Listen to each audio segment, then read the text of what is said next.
দীর্ঘ প্রতীক্ষার পর সরকারি চাকরিজীবীদের জন্য নতুন বেতন কাঠামো বা পে স্কেলের রূপরেখা চূড়ান্ত হয়েছে।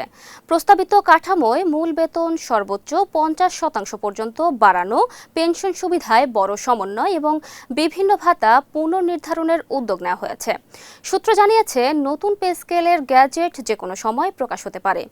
গ্যাজেট জারির পর আগামী 1 জুলাই থেকে ধাপে ধাপে নতুন কাঠামো বাস্তবায়নের পরিকল্পনা রয়েছে। পুরো কাঠামো একবারে কার্যকর না করে 3 ধাপে বাস্তবায়নের মাধ্যমে সরকারি ব্যয়ের চাপ নিয়ন্ত্রণে রাখার পরিকল্পনা করা হয়েছে। প্রস্তাব অনুযায়ী সব গ্রেডের সরকারি কর্মচারীদের মূল বেতন 50% পর্যন্ত বাড়তে পারে। এতে প্রথম গ্রেডের বর্তমান ৭৮,০০০ টাকার মূল বেতন বেড়ে দাঁড়াবে প্রায় ১,১৭,০০০ টাকায়। দ্বিতীয় থেকে দশম গ্রেড পর্যন্ত একই হারে বেতন পুনর্নির্ধারণের প্রস্তাব রয়েছে। তবে ১১তম থেকে ২০তম গ্রেডের নিম্ন আয়ের কর্মচারীদের ক্ষেত্রে বেতন বৃদ্ধির হার আরও বেশি এমন একটি বিকল্প প্রস্তাবও আলোচনায় রয়েছে, যেখানে ১০০% পর্যন্ত বৃদ্ধির সম্ভাবনা নিয়ে পর্যালোচনা চলছে। বেতন কাঠামোর পাশাপাশি বিভিন্ন ভাতা ও পেনশন ব্যবস্থাতেও বড় পরিবর্তনের সুপারিশ করা হয়েছে। বৈশাখী ভাতা বর্তমান 20% থেকে বাড়িয়ে 50% করার প্রস্তাব রয়েছে।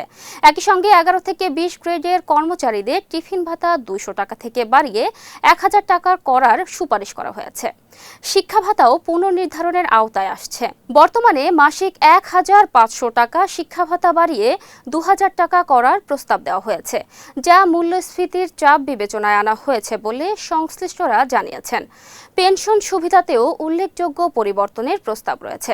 20,000 থেকে 40,000 টাকার মধ্যে মাসিক পেনশন পাওয়া ব্যক্তিদের ক্ষেত্রে 75% পর্যন্ত বৃদ্ধি এবং 40,000 টাকার বেশি পেনশনের ক্ষেত্রে 55% পর্যন্ত বৃদ্ধির সুপারিশ করা হয়েছে।